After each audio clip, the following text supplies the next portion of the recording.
From the clouds sitting quietly on Obudu Mountain Resort to the thunderous drops of Farinruwa waterfalls to the wildlife that feels straight out of a documentary at Yankari National Park to the 7 layers of beauty at Erini Jesha waterfalls, ancient history carved into Idaren Hills, a European-styled escape in Kajuri Castle, a rock that welcomes you before the city doors, Zuma Rock, and a waterfall hidden inside a sacred cave at Awom Waterfall. How is Nigeria not number one when it comes to tourism in Africa?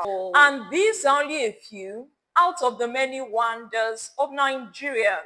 And I'm wondering, how do we have all of this and still not be a top destination?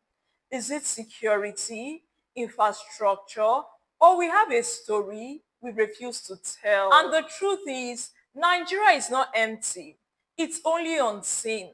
And the moment we start showing it properly, investing in it, protecting it, and packaging it, we won't just compete, we will lead. Because the beauty is not the problem, the silence is. And maybe it's time to change that. It's time to experience Nigeria. Nigeria before we forget. Over 500 years ago, a hunter wandered into a forest in Ekiti State. His name, Oganung Ganung. But what he found was something that didn't make sense. Two springs flowing from the same source. One was hot, the other was cold. And even till today, they never mix. According to legends, these water were two wives. One was calm and gentle, the other was fierce and intense. And even in water, they maintained who they are. So this place became more than a wonder. It became a symbol of balance, difference, and identity.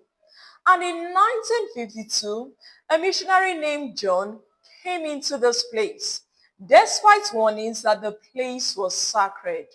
And that moment changed everything. And today, it's a resort, a destination, where people come to experience something they can't explain.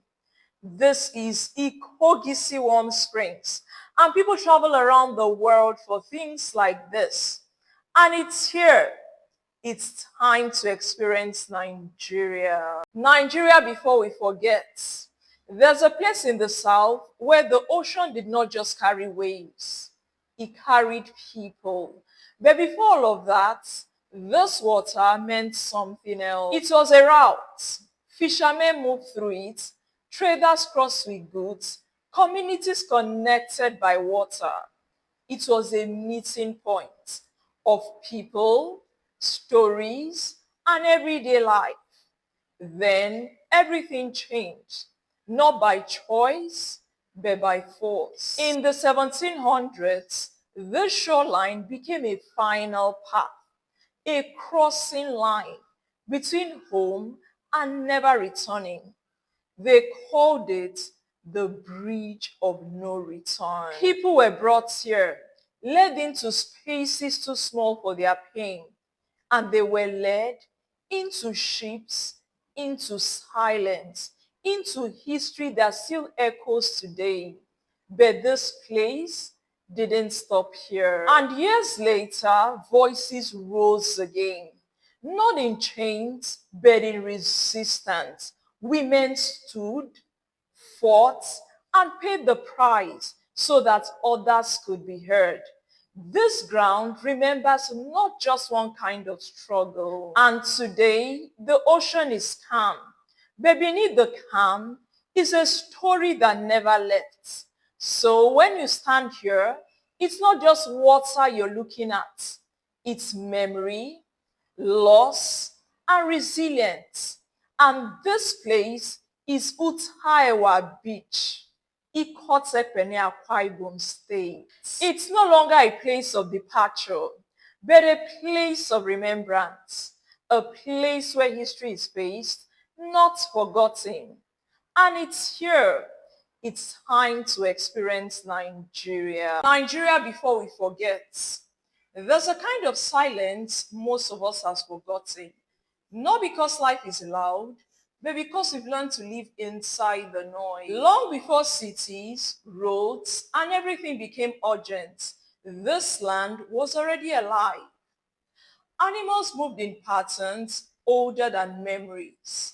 Water rose from the ground without being forced, and humans lived with nature, not above it. In 1956, something rare happened.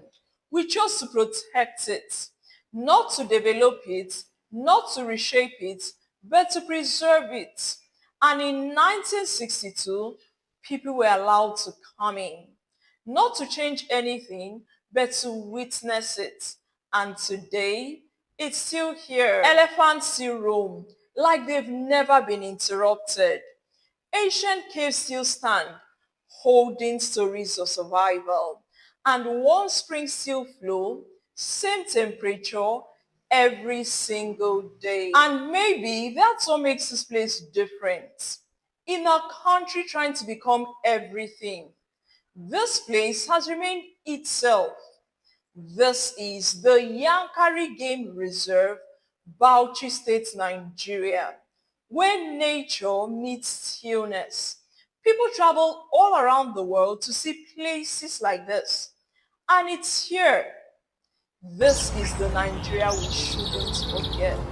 Nigeria before we forget. Centuries ago, a hunter stumbled on something bigger than him.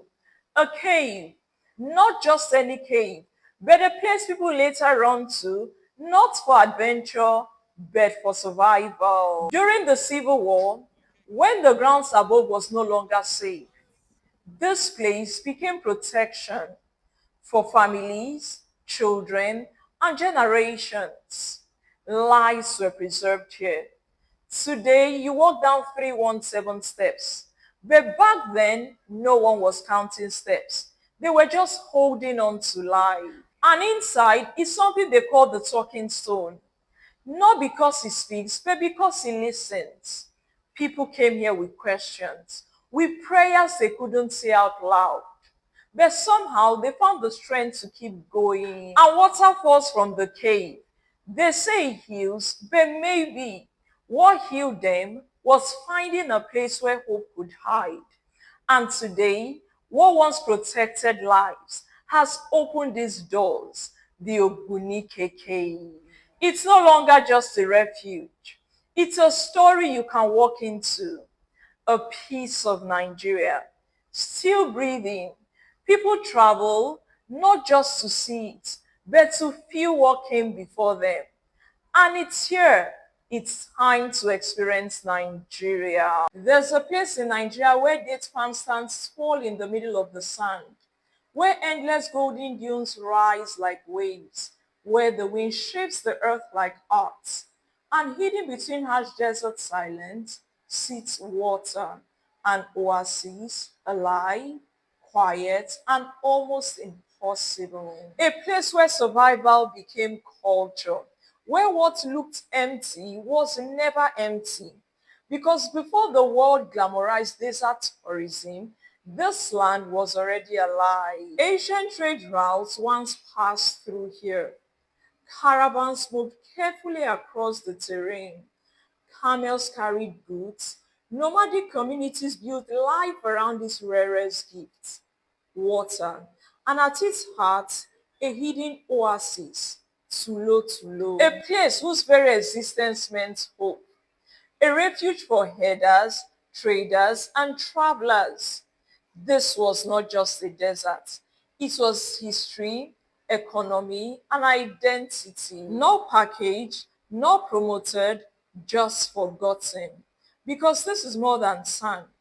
This is heritage, history, and possibility.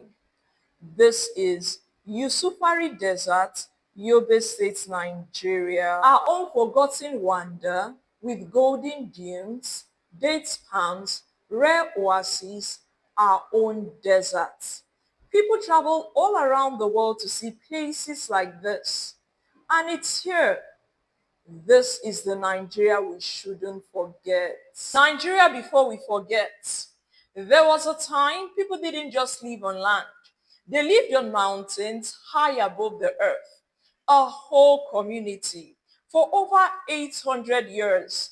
Not for luxury, but for survival. They climbed 600 steps every single day. They built homes, raised kids, and ruled kingdoms all on rocks. This wasn't just a hill, it was a natural fortress. They say if you step into a footprint, it will judge you. It expands if you're honest and shrinks if you're dishonest. And somewhere in that same hill, there's a sign carved into stones. Missionaries came in 1894 and built a school there. Until today, that school is still standing. But in 1923, something changed. The people came down, left their homes in the sky, and settled on the plains. Not because the hills lost its power, but because life was calling them elsewhere. And today, you can still climb those same steps, walk through the king's palace, and stand where history still breathes. This is Idaren Hills, Ondo State, Nigeria. A 3,000 foot high ancient settlement with over 600 steps, ancient palaces, mysterious cabins, and a history that has lived for centuries above the ground. People travel all around the world to see places like this. And it's here. It's time to experience Nigeria. There's a place in Nigeria where the earth doesn't just whisper, it roars. 7 voices falling all at once into a rainforest pool that is surrounded by light. In the early 1900s, a hunter named Untakum stumbled on it and brought his family to live nearby. Then this place became a part of everyday life, a resting ground in the forest, a gathering point for families, a hunting zone for wildlife, and a source of water and survival. No hype, no destination, just life. And today, the same community still protects it, preserving the forest because the water depends on it. And behind all that beauty is power. Over 400 megawatts hidden in falling water. Yet it remains raw, untouched, and almost forgotten. Close to the Cameroon border, flowing all year round. This is Abokim Waterfall, Cross River State, Nigeria. A 7-faced wonder in the heart of Nigeria.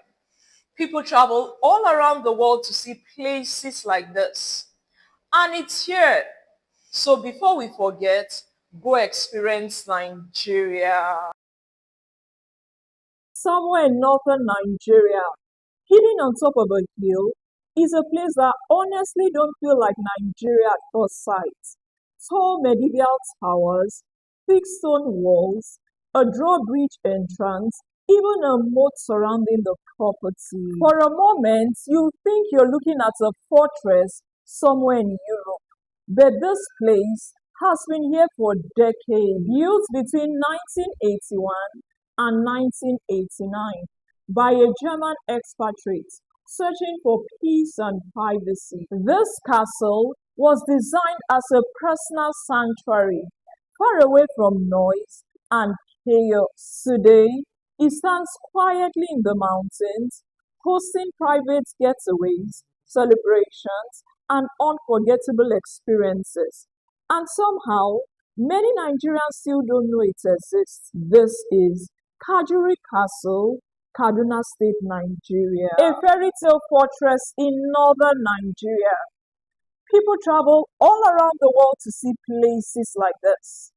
And it's here. This is the Nigeria we shouldn't forget.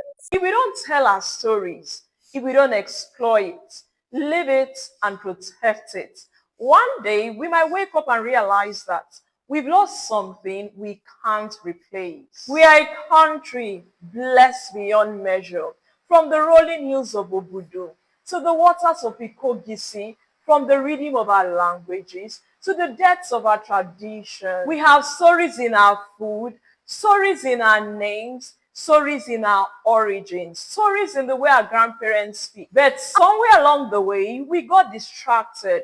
We started looking outward so much that we slowly stopped looking inward. And if we are being honest, we are slowly forgetting who we are. The scariest part is, it's not where we are now. It's where we are headed, because a people without memory, it's a people without identity. Maybe it's time to look inward again, to ask questions, to visit home, not just for holidays, but for understanding, to experience Nigeria, not just as a place we are trying to escape, but as a story we are meant to preserve.